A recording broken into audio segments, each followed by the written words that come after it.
নমস্কার।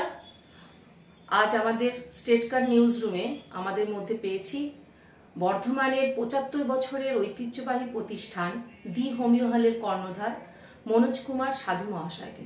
আজকে আমরা জানবো এই ঐতিহ্যবাহী প্রতিষ্ঠান ৭৫ বছর ধরে ওনার সুযোগ্য নেতৃত্বে চলছে, তো তার কথা আজকে আমরা শুনবো।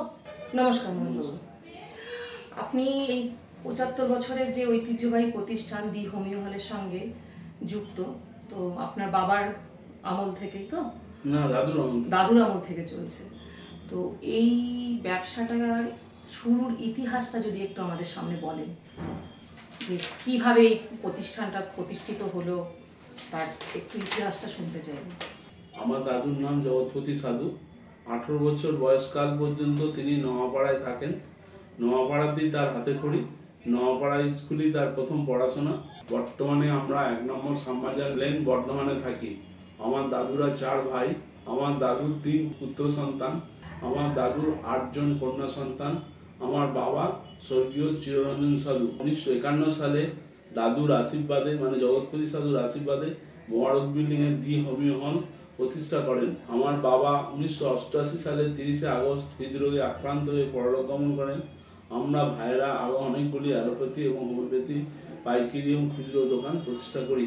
আচ্ছা, আমরা তো এটা আপনার মোটামুটি বংশ পরিচিতি জানলাম, এটুকু জানলাম যে আপনার দাদুর আমল থেকে এই ব্যবসা চলে আসে। আচ্ছা, আমি একটু জানতে চাইবো মনোজ বাবু, আপনি কিভাবে বাবার হাত ধরে এই সংস্থার সঙ্গে যুক্ত? আচ্ছা, আমি এই ব্যবসায়, আমাদের ব্যবসার যখন আমার বাবা ব্যবসা পরিচালনা করতেন, তখন আমাদের ব্যবসার পরিস্থিতি একটা সময় খুবই খারাপ ছিল। আচ্ছা, ঠিক আছে, সেটা হচ্ছে ধরুন 1972-73 সাল হবে।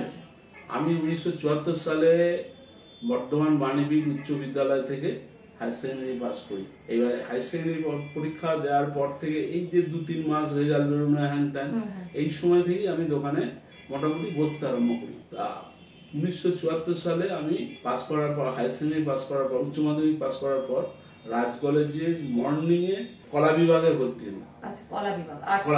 এবং আমাদের ক্লাস চলতো, আমার ফিলোজফি ক্লাস ছিল। আমার ফিলোজফি ক্লাসটা সবার শেষ হতো আর কি, 10:30 পৌনে 11টার সময় করে। আমি ওখান থেকে এসে বাড়িতে যা চান টান করে খেয়ে দিয়ে আবার দোকানে ঢুকে যেতাম। মানে আমার 1974 সাল থেকেই আমি এই ব্যবসার সঙ্গে যুক্ত। আচ্ছা, তার সঙ্গে সঙ্গে পাশাপাশি পড়াশোনাও চলছিল আর ব্যবসা। খুব ভালো। আপনি গ্রাজুয়েশন কমপ্লিট করেছিলেন? গ্রাজুয়েশনটা পারিবারিক কারণে গ্রাজুয়েশন কমপ্লিট করা হয় নাই। পার্ট 2 পর্যন্ত ফাইনাল দেওয়ার পর থার্ড ইয়ারের পরীক্ষা দেওয়া সম্ভব হয় নাই, নানা রকম চাপে, এবং অনেকগুলি পড়াশোনা সেই সময় চলেছে। কলকাতা হোমিওপ্যাথি কলেজে আমরা ফার্মেসি ট্রেনিং নিতে গেছি। পাঞ্জাব থেকে একটা ডিপ্লোমা কোর্স করেছি হোমিওপ্যাথি। আচ্ছা আচ্ছা, মানে এইসব হোমিওপ্যাথি ব্যবসা নিয়ে আপনার আগ্রহ? বরাবরই ছিল, এখনো আছে। সেটা কি ব্যবসায়িক সূত্রে আগ্রহ, না এমনি আপনার আগ্রহটা পারিবারিক সূত্র থেকে ব্যবসায়িক সূত্র? আচ্ছা, পারিবারিক সূত্রটা একটু জানতে চাই। পারিবারিক সূত্রে যে দাদুর কাছ থেকে দেখেছি, দাদু ব্যবসা করতেন, দাদু চিকিৎসা করতেন। পরিবারে কেউ কি হোমিওপ্যাথি ডাক্তারি করতেন? হ্যাঁ, আমার বাবা করতেন, দাদু করতেন ডাক্তারি, আমার বাবা করতেন। কিন্তু বাবা কারোর কাছ থেকে পয়সা নিতেন না। কেউ হয়তো গেল, জিজ্ঞেস করলো, মানে এক কথা দাতব্য। আর দাদু ছিল 4 আনা পয়সা। সেটা আমার ঠাকুমা থাকতে জোর করে করা হয়েছিল 1 টাকা। আপনার দাদুর এই যে ত্যাগ, সেই ত্যাগটাই কিন্তু আজকে আপনি সুযোগ্য নেতৃত্ব দিয়ে আপনার হাত ধরে 75 বছরের প্রতিষ্ঠান। এটা হচ্ছে দি হোমিও হলটা 75 বছরের প্রতিষ্ঠান। আচ্ছা, আর দি গ্রেট হোমিও হলটা ধরুন ওই যে বললাম কত, 1326 সালের কথা হচ্ছে, 1356 সাল, 1356 প্লাস আজকে 1424, এই এত কাল শুধু দি গ্রেট হোমিও হল চলছে। মানে একটা বর্ধমানে সুনামধন্য ঐতিহ্যবাহী প্রতিষ্ঠান। অবশ্যই অবশ্যই। আচ্ছা, আমি আরেকটু জানতে চাইবো যে এই হোমিওপ্যাথি নিয়ে আপনি অনেক পড়াশোনা করেছেন, বা এটা নিয়ে আমি শুনলাম যে আপনি অনেক ফার্মাসিস্ট পড়েছেন, বা আপনি অনেক এই বিষয় নিয়ে অনেক জ্ঞানও আহরণ করেছেন। তো এই যে হোমিওপ্যাথি ব্যবসা, এই বিজনেসের ভবিষ্যৎটা কি? মানে যদি এই ব্যবসা দিয়ে যদি আমাদের প্রজন্ম যদি এগোতে চায়, তাহলে তাদের উদ্দেশ্যে আপনি কি বলবেন যে এইটার মাধ্যমে তুমি আর কি কি, মানে ব্যবসাটার মধ্যে দিয়ে কি কি ভবিষ্যতে করতে পারো? হ্যাঁ, যদি আমার ভাইপো যিনি রয়েছেন ময়ূর সাধু, ধরুন আমরা যে ব্যবসা চালিয়ে এসেছি, আমাদের যে গুডউইল আছে বাজারে বা আশেপাশে দক্ষিণবঙ্গেতে, তাতে যদি ভাইপো ইচ্ছা করে যে একটা ল্যাবরেটরি করবো, আচ্ছা, সে ল্যাবরেটরিটা অ্যাটিস করতে পারে। আচ্ছা, ল্যাবরেটরি কথা আপনার কথা প্রসঙ্গে ধরি, ল্যাবরেটরি সাধারণত আমাদের নানা রকম টেস্ট করা হয়, তাই কি হোমিওপ্যাথিতেও এগুলো চলে? হ্যাঁ, অবশ্যই। আচ্ছা, এগুলো সম্বন্ধে আমি জানি না। আগে ছিল না, এখন বর্তমানে বহু মেশিন এসেছে। আপনাকে ধরুন মনে করুন একটা নাক্স 30 দেওয়া হলো, এটা যে প্রকৃত নাক্স 30 কিনা সেটা কিন্তু মেশিন বলে দেবে। আচ্ছা, ল্যাবরেটরিতে তাহলে পরীক্ষা নিরীক্ষার মাধ্যমে আমরা জানতে পারবো যে ওষুধটা সঠিক কিনা। তার জন্য নতুন এখন মেশিন এসে গেছে। আচ্ছা, সেই মেশিনে ওষুধটা যে আমি সঠিক দিলাম বা আপনি পেলেন কিনা, এটা যেমনি বহু রত্ন টেস্টের ব্যাপার হয়েছে না, ঠিক ওই রকমই আর মেশিন বেরিয়ে গেছে। হ্যাঁ, যেমন আমরা খুব সাম্প্রতিক একটা দূরদর্শন কেন্দ্রে আমরা একটা খবর দেখেছি যে জাল ওষুধ, তো এখানেও ওই ল্যাবরেটরি হোমিওপ্যাথিতে ঠিক ওই জিনিসটা এখনো এসে পৌঁছায় না। আচ্ছা, আচ্ছা। এখানে যেটা হয় সেটা হয় কি, গভর্নমেন্টকে ফাঁকি দেওয়ার ব্যবস্থা হয়, কিন্তু ওই ওষুধ উলট পালট করে দেওয়ার ব্যবস্থাটা এখন মানে মনে করুন 50,000 টাকার বিজনেস তার কোম্পানির হয়, সে খাতায় কলমে দেখায় 20,000 টাকা। আচ্ছা, মানে ট্যাক্সটা ফাঁকি দেওয়া যায়, কিন্তু ওষুধ জাল হওয়ার সম্ভাবনা নেই, কারণ এখন মেশিন বেরিয়ে গেছে। আগে হতো, কিন্তু আর তারা ছাড়াও অ্যালোপ্যাথি ধরুন একটা ব্যবসায় যদি আজকে 5 লাখ টাকার মাল কিনি, কালকেই সেটা 4.5 লাখ টাকা বিক্রি হয়ে যাবে। কিন্তু একটা হোমিওপ্যাথি ওষুধ যদি 5 লাখ টাকা কিনি, সেটা কিন্তু দেনান দেওয়ার বিক্রি হবে না। এই সুযোগটা কিন্তু হোমিওপ্যাথিতে আসতে দেরি আছে। আচ্ছা, আচ্ছা। রানিংটা নেই না, ইনভেস্ট আছে কিন্তু রানিং নেই। এই সূত্র ধরে আমি বলবো যে আমরা জানি বর্ধমানে অ্যালোপ্যাথি ওষুধের একটা বিরাট বড় মার্কেট আছে। তো সেখানে এই যে হোমিওপ্যাথি নিয়ে আপনি বহুদিন ধরে এই যে চলছে, তো আগামী দিনে কি মনে হচ্ছে যে হোমিওপ্যাথির ব্যবসা উন্নতি হবে, আরো ভালো হবে? আচ্ছা, অনেক ভালো, অনেক ভালো। এখন ভালো ভালো ছেলে আসছে, ভালো ভালো ডাক্তারও বর্ধমানে এসে গেছেন, তারা নতুন নতুন পদ্ধতিতে চিকিৎসা করছেন। আমরা যে ম্যাগাজিনটা বার করতে চলেছি, এই ম্যাগাজিনে যে ডাক্তারদের যে সব লেখা আমার কাছে উপস্থিত এসছে, তাতে বিভিন্ন ডাক্তারের বিভিন্ন আইটেমের উপরে এত আর্টিকেলস এসছে, ম্যাগাজিনটা বেরোলে দেখতে পাবেন। আচ্ছা, তাহলে এই কথা ধরে বলি, আপনি তাহলে একটা ম্যাগাজিন প্রকাশ করতে চাইছেন নাকি করছেন হোমিওপ্যাথির উপরে? আপনি লিখছেন? না, আমি লিখবো কেন, বিভিন্ন ডাক্তারদের কাছ থেকে আমরা কালেকশন করছি। আচ্ছা, আচ্ছা। তাদের কি বিভিন্ন রোগের উপরে তারা আর্টিকেলস পাঠাচ্ছেন। আচ্ছা, যে রোগ সংক্রান্ত রোগের ট্রিটমেন্ট সম্বন্ধে। ওটা কি আপনাদের দি হোমিও হলেই পাওয়া যাবে? না, শুধুমাত্র আমরা যারা ডাক্তার আছেন, আমাদের রিলেটেড ডাক্তার, তাদেরকেই দেওয়া হবে। সাধারণ মানুষের জন্য অত ব্যয় করার মতন ক্ষমতা নেই, কারণ আমাদের যে রেঞ্জের ডাক্তাররা আছেন, তাদেরকে যদি সবাইকে আমি একটা করে বই দিতে যাই, তাহলে আমি তো কারোর কাছে পয়সা নেবো না, বিনা পয়সায়। এবার বিনা পয়সায় দিতে গেলে আমার সে ফান্ড একদমই। তবু আপনি যে হোমিওপ্যাথি ব্যবসাকে আরো সমৃদ্ধি করার জন্য যে প্রচেষ্টা, সাধুবাদ জানাই। আর আমাদের দেখুন বর্ধমানে আমরা দেখছি, বর্ধমানে অ্যালোপ্যাথি মেডিকেল কলেজ আছে, আমাদের হাসপাতাল আছে, তার পাশাপাশি নানা রকম ব্যক্তিগত মানে প্রাইভেট নার্সিং হোম, প্রাইভেট চিকিৎসা কেন্দ্র অ্যালোপ্যাথির আছে, হোমিওপ্যাথিরও আছে। হোমিওপ্যাথি আমাদের মেডিকেল কলেজ আছে, হসপিটাল আছে। কলকাতা থেকে ভালো ভালো ডাক্তাররা বর্ধমানে আসছেন। বর্ধমানের লোকাল ছেলে, অনেক ভালো ভালো ছেলে এখন হোমিওপ্যাথি প্র্যাকটিস করছে। কিন্তু সেই আগেকার দিনের হোমিওপ্যাথি বই উল্টে এরকম করে দেখে একটা ওষুধ দেওয়ার মতন এখন আর দিন নেই। এখন অনেক ভালো ভালো ডাক্তার, অনেক মডার্ন পদ্ধতি, একদম মডার্ন পদ্ধতি। আচ্ছা, তবুও কি মনে হয় না যে অ্যালোপ্যাথির মতো অতটা জনপ্রিয়তা কেন পাচ্ছে না? পেয়েছে, এখন অনেক পেয়েছে, অনেক অনেক অনেক। আচ্ছা, অনেক। এখন অ্যালোপ্যাথি ডাক্তাররা নিজেরা ইয়ের কাছে না এলেও, মানে ডাক্তারের কাছে বা ওষুধের দোকানে না এলে, তার লোকজন দিয়ে ফোন করে ডাক্তার কাছ থেকে হোমিওপ্যাথি ওষুধ নিয়ে যান। বহু ডাক্তারও আছেন, বহু ডাক্তার আছেন। আপনার কাছে বিভিন্ন বর্ধমান শহরের বাইরে থেকেও তো প্রচুর প্রচুর প্রচুর প্রচুর গোটা দক্ষিণবঙ্গের লোক আমাদের দোকান থেকে ওষুধ নিয়ে যায়। আচ্ছা, বা এদিকে বাঁকুড়া, পুরুলিয়া, তারপরে হুগলি, আর এদিকে ধরুন ওই যত ওদিকে যাবেন সমস্ত দক্ষিণবঙ্গের লোকরা আমাদের কাছ থেকে ওষুধ নিয়ে যায়। আর আপনার কি কখনোই যে আপনার পরিবারের, যে আমি শুনলাম ইতিহাস, যে শ্রীপতি চরণ সাধু হচ্ছে নাম করা একজন, অবশ্যই অবশ্যই। তো সেই একই পরিবার থেকে গ্রেট হোমিও হল বা সেটা আমাদের পারিবারিক গ্রেট হোমিও হলটা আমার দাদু যখন আমাদের ব্যবসাটাকে ভাইপোদের হাতে হস্তান্তর করে, মানে শিবজি সাধুর ছেলেদের হাতে হস্তান্তর করে, তখন তার তো হাত শূন্য। তখন তিনি দেখেন যে ভাইপোদের সঙ্গে যুদ্ধ করে আমি আবার একটা অ্যালোপ্যাথি করবো, তার চেয়ে আমি আলাদা সেপারেট হোমিওপ্যাথি দোকান করব। আচ্ছা, আপনার কি কখনো ইচ্ছা হয়নি যে আমিও তাহলে অ্যালোপ্যাথি করতে পারি? বা না, অ্যালোপ্যাথি দোকান তো আমাদের আছে, আমার মেজ ভাইয়ের। না, আপনার ব্যক্তিগতভাবে? না, ওই তো আমরাই করেছি তো সবাই মিলে। এখন কি সবাই কি একসঙ্গেই বন্ডিং না আছে? না, এখন তো সব সেপারেট বিজনেস। সব আলাদা। তো এটা কি কোনো ইচ্ছাও কি আছে নাকি ভবিষ্যতে যে? না, অ্যালোপ্যাথি ব্যবসা করার আমাদের ইচ্ছা নেই, কিন্তু আমাদের একটা ইচ্ছা আছে বা আমার ভাইপোর ইচ্ছা আছে যে আমরা এই ব্যবসাটাকে যাতে বিভিন্ন জায়গায় শাখা তৈরি করতে পারি। আচ্ছা, এই দি গ্রেট হোমিও হলে, দি হোমিও হলে বিভিন্ন প্রান্তে শাখা যাতে তৈরি করতে পারি। কিন্তু বর্তমানের পরিস্থিতিটা হচ্ছে, আমরা যেহেতু আমাদের একটা বিল্ডিং এ ছিলাম, মোবারক বিল্ডিং টা ভাঙা হয়েছে, সেটাকে যতক্ষণ না সাজিয়ে বুঝতে পারছি আগামী কোন প্রকল্প আমরা নিতে পারছি না।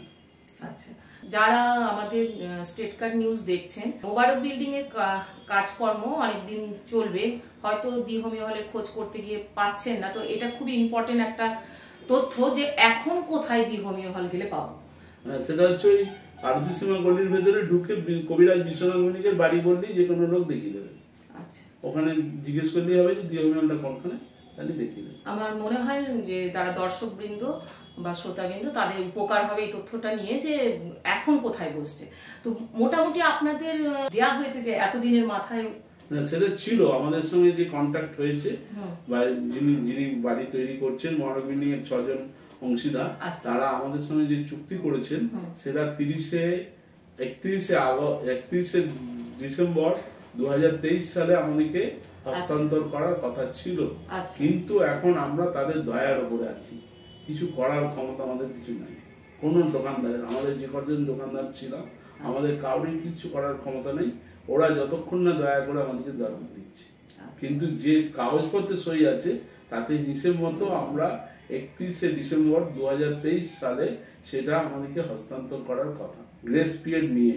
আচ্ছা, আমাদের সঙ্গে যে চুক্তি হয়েছিল সেটা হয়েছিল 18 মাস প্লাস 3 মাস গ্রেস পিরিয়ড। আচ্ছা, তো এই যে নতুন বিল্ডিংটা আপনারা নিয়েছেন, ওটাও তো ভাড়া? হ্যাঁ, ভাড়া যেভাবে আগে ছিল ভাড়া সিস্টেম সেইভাবেই হবে। এবার হয়তো বাড়িওয়ালা ভাড়া বাড়াতে পারে, কারণ এখন তো মিউনিসিপ্যালিটি ভাড়া বেড়েছে, ট্যাক্স বেড়েছে, ভাড়া বাড়বে। সেটাই, একটু তো ব্যবসার ক্ষেত্রে একটু ক্ষতি হয়ে গেল নাকি? হ্যাঁ, অবশ্যই প্রচুর ক্ষতি হচ্ছে, কারণ জেলার প্রান্তিক স্তরে যে সমস্ত মানুষেরা জানে প্রচুর ক্ষতি হচ্ছে, তারা ঠিক খুঁজে পাচ্ছে না। যারা আমাদেরকে চেনেন, আমার দাদু বাবাকে ভালোবাসতেন, তারা কোন রকমের খোঁজ করে করে করে আসছেন। বিসি রোডের দোকানদাররা আমাদের সঙ্গে যথেষ্ট সহযোগিতা করছেন। ফুটপাতে যে সমস্ত ব্যবসায়ী বন্ধুরা ব্যবসা করেন, তারা হাতে করে নিয়ে এসে আমাদের দোকানের খদ্দের দিয়ে যাচ্ছেন যে এই দেখো তোমাদের দোকান খুঁজে পাচ্ছে না। এটা তো খুব সমস্যার বিষয়। হ্যাঁ, এটা বিশেষ সমস্যা। এবং আমাদের পারিবারিক আর্থিক যে একটা বিরাট স্বাচ্ছলতা ছিল বা এখনো আছে, কিন্তু এই পিরিয়ডটাতে, এই যে জবে থেকে ভেঙেছে, তবে থেকে আমরা ওখানে ছেড়ে এসেছি 2022 সালের 9 মে। 9 মে আমরা ওখান থেকে ছেড়ে এসেছি। মানে আর্থিকভাবেও একটু ক্ষতিগ্রস্ত হতে হচ্ছে, কিন্তু কিছু করার নেই। প্রচারটা নেই, যে মানে প্রচারটা আছে ওই আপনাদের পাঁচজনের শুভেচ্ছা বা দাদু বাবার সুনাম, সেই সুনামের জোরে আমাদের ব্যবসা, বা আপনার যারা সমগোত্রীয় ব্যবসাদার বন্ধুরা আছে তারা আমাদের কাছ থেকে নির্দেশ দিচ্ছেন, তারা আমাদের কাছ থেকে মালপত্র নিয়ে যাচ্ছেন বা বলে দিচ্ছেন যে ভাই ওইখানে দোকানটা হয়েছে, চলে যাও। আচ্ছা, আমি বলবো যে ভাড়াটা নিয়েছেন আর যে বিল্ডিংটা ছিল ওটা তো সাফিসিয়েন্ট নয়, তো এত স্টক কোথায় রাখছেন এখন? বাড়িতে মানে একটা ক্যাওয়াস হয়ে যাচ্ছে। হ্যাঁ, বাড়িতে পা ফেলবার জায়গা নেই। আচ্ছা মনোজ বাবু, আপনাকে আর একটা প্রশ্ন আমি জিজ্ঞেস করব। আমরা জানি যে অ্যালোপ্যাথি যে ট্যাবলেট বা সিরাপ যাই আমরা খাই না কেন, তার পেছনে একটা এক্সপায়ারি ডেট থাকে। হোমিওপ্যাথির ক্ষেত্রে কি এক্সপায়ারি ডেট থাকে? হোমিওপ্যাথির যে সমস্ত tablet, ointment, tonic, combination product যেগুলো আছে, এখন ইন্ডিয়া গভর্নমেন্টের নতুন নিয়ম হয়েছে, সেখানে এক্সপায়ারি ডেট বসাতেই হবে। আচ্ছা, আর যেগুলো পোটেন্সিয়াস, যেমন ধরুন নাক্স 30, ব্রায়োনিয়া 30, পালসিলা 30, এইগুলোতে অ্যালকোহলিক বেস ওষুধ, 99% অ্যালকোহল থাকে। অ্যালকোহল তো উপে যায়, উপে যাওয়াটাই আর এক্সপায়ারি। আচ্ছা, এক্সট্রা ম্যানুফ্যাকচারিং ডেটটা দিতে হয় বা প্যাকিং ডেটটা দিতে হয়, কবে মালটা প্যাকিং করা হলো বা কবে আমি কোম্পানি থেকে মালটা পেলাম। কিন্তু কোনো এক্সপায়ারি ডেট বসানোর কোনো গভর্নমেন্টের কোনো নিয়ম নেই, যেহেতু এটা অ্যালকোহল বেস ওষুধ। আচ্ছা, মোটামুটি আমরা জানলাম যে অ্যালকোহল বেস ওষুধে এক্সপায়ারি ডেট থাকে না, ওটা উবে যায় যেহেতু। আর ট্যাবলেট অয়েন্টমেন্ট এগুলোতে গভর্নমেন্টের নতুন নিয়ম হয়েছে, সেখানে ইয়ে দিতেই হবে, এক্সপায়ারি ডেট দিতেই হবে।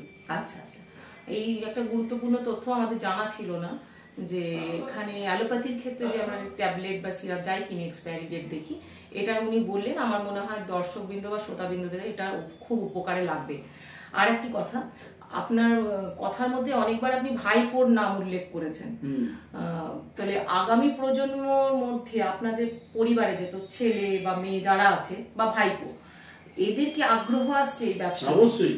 ভাইপো তো আমার সিভিল ইঞ্জিনিয়ার। আচ্ছা, সে বর্ধমান ইউআইটি থেকে পাস করার 1 বছর আগে সে ক্যাম্পাসিং এর চাকরি পেয়ে যায়। সে টেক মাহিন্দ্রার চাকরি পায়। টেক মাহিন্দ্রার থেকে সে প্রথম জয়েন করে চেন্নাই, তারপরে তাকে ট্রান্সফার করে পুনেতে। পুনে থেকে সে নিজের ইন্টারেস্টে ব্যবসায় চলে এসেছে এবং সে ব্যবসাটাকে ফ্লারিশ করছে। এখন আমরা শুধুমাত্র তাকে সাহায্য করি, বাকি সমস্ত কাজটা সে করে।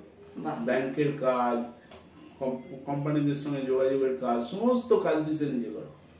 আমাদের সঙ্গে শুধুমাত্র আলোচনা করে যে কি হল, এটা এই অসুবিধা হয়েছে আজকে রাত সকালে, তাহলে এটাকে আমরা কিভাবে কি করবো। খুব ভালো লাগলো যে আগামী প্রজন্মের সে হোমিওপ্যাথির উপরে দারুণ ইন্টারেস্টেড এবং সে হোমিওপ্যাথিটাকে আরো যাতে বড় করা যায় এই চিন্তা ভাবনা নিচ্ছে। কিন্তু এইখানে একটা কিন্তু থেকে যাচ্ছে যে আমাদের মহারাজ বিল্ডিংটা যত তাড়াতাড়ি আমরা হস্তান্তর পাবো, তত তাড়াতাড়ি ব্যবসাটাকে আরো ফ্লারিশ করতে পারবো। আমরা আপনাকে সেই মানে উচ্চাকাঙ্ক্ষায় রইলাম যে ভালো জায়গাটা দেখতে পাবো। আচ্ছা, ভাইপোর যে আগামী দিনের যে চিন্তা ভাবনা, সেটা কি ওই ল্যাবরেটরি বেস? ও চাইছে যে আমি একটা ফ্যাক্টরির মতন করবো। আচ্ছা, বর্তমানে একটা ফ্যাক্টরি, এটা আমারও ইচ্ছা ছিল, কিন্তু তখন নানা রকম রাজনৈতিক পরিস্থিতির জন্য আমার সেই ইচ্ছাটা করতে পারি নাই। ঠিক আছে, কিন্তু এখন ভাইপোকে উৎসাহ দেওয়ার জন্য আমিও মাঝে মধ্যে তাকে বলি যে তুমি আগে ব্যবসাটাকে ঠিক করে নাও, তারপরে ল্যাবরেটরি সম্বন্ধে চিন্তা ভাবনা করো। খুব ভালো চিন্তা, খুব ভালো লাগলো। আর একটা কথা, যে আপনার এই যে প্রতিষ্ঠান চলছে বা আগামী দিনেও আরো প্রতিষ্ঠান যে বড় হবে, এই যে আমরা মানে আগামী দিনের যে কথাটা শুনছি, তাতে তো একটা কর্মসংস্থান হবে অবশ্যই। যে প্রচুর ছেলে, এখনই তো আমার দোকানে 6টা ছেলে আছে। এবার ধরুন আমাদের ওই মহারবিনে আমাদের 3টে দোকান আছে এই হোমিওপ্যাথির। আমি সাধারণত জানি, আমি অনেকবার গেছি আপনার ওষুধের দোকানে। ওপর তলাতে একটা আছে, নিচের তলাতে নিচের তলাতে, উপর তলাতে আরেকটি ঘর আছে। আচ্ছা আচ্ছা। এবার এই ঘরগুলোকে মেনটেন করতে গেলে তো আমাদের দ্বারা তো সম্ভব না, একদমই তাই। যে কোনো কর্মী দরকার, দক্ষ অদক্ষ কর্মী দরকারই। এবার সেখানে ধরুন আমার এখনই যদি একটা প্রতিষ্ঠানে যদি 6টা কর্মচারী এখন থাকে, 3টে প্রতিষ্ঠানে অন্তত 18টা কর্মচারী তো থাকবে। বাহ, এই কথাটা কিছু বেকার ছেলে তো চাকরি পাবে। এরপরে ভাইপো যদি ব্যবসা থেকে আরো ফ্লারিশ করে, বিভিন্ন জায়গায় শাখা তৈরি করে বা ল্যাবরেটরি তৈরি করে, তখন তো কিছু স্টাফ আমাদের লাগবেই। আমরা তো কিছু করতে পারবো না, আমরা ফাইল ওয়ার্ক করতে পারবো। একদমই, মানে এটা খুবই ভালো তথ্য যে আগামী এই যে বর্তমান যুগে যে বেকারত্বের সমস্যা, সেখানে কিন্তু আমাদের বর্ধমানে দি হোমিও হল আগামী তাদের যে পরিকল্পনা, সেই পরিকল্পনার ভিত্তিতে কিন্তু বহু বেকার ছেলে মেয়ে এখানে কর্ম করতে পারবে, কাজে নিজের দক্ষতা দেখাতে পারবে, রুজি রোজগারে একটা উপায় হিসাবে পাবে, সুযোগ সুবিধা পাবে। অবশ্যই অবশ্যই, এটা একটি খুব ভালো একটা সংবাদ পেলাম। যে আমরাও চাই আমাদের স্টেট কার্ড নিউজের পক্ষ থেকে যে আপনাদের আগামী যে সমস্ত পরিকল্পনা তা সুন্দরভাবে পরিচালনা হোক, সুন্দর সফল হোক, এই কামনা করি। আর মোবারক বিল্ডিং এর কনস্ট্রাকশন হচ্ছে, আশা করি 2023-এ না হোক, হলো না তো 25-26-এর মধ্যে হয়ে যাবে। আর যারা ওষুধের সঙ্গে যুক্ত দি হোমিও হলের থেকে ওষুধ নেয় বা তাদের দি হোমিও হলের উপর আস্থা আছে যে এখান থেকে পেলে আমরা একদম সঠিক জিনিসটা ন্যায্য মূল্যে পাবো, অবশ্যই এখনো পর্যন্ত সেই বিশ্বাসটা মানুষের যথেষ্ট আছে। তারা জানে দি হোমিওন মানে বিশ্বস্ততার প্রতীক। একদম।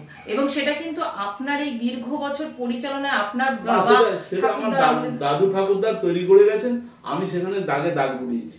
কিন্তু আপনিও সেই সুযোগ্য নেতৃত্ব দিয়ে দাদু ঠাকুরদার সে কর্তব্যটাকে পালন করেছেন। ঠিক, অবশ্যই। এবং আপনার কথাতে আমি যেটুকু বুঝতে পারলাম, আগামী দিনে আপনার ভাইপো সেই জায়গাটা নিতে পারবে না, অলরেডি সে তার কাঁধে তুলে নিয়েছে। খুব ভালো লাগলো যে আমাদের স্টেট কার্ড নিউজের পক্ষ থেকে আপনার ভাইপো এবং আপনাদের সমগ্র টিমকে আমরা শুভেচ্ছা জানাই যে এইভাবে আপনারা আরো কাজ করুন, বা আরো যে পরিকল্পনা করছেন সেটা আরো সমৃদ্ধি হোক, আরো উন্নত হোক, এই শুভেচ্ছা রাখি। ভালো থাকবেন আপনি। আজকের মতো তাহলে এখানেই শেষ করছি। সুস্থ থাকুন, ভালো থাকুন, নমস্কার।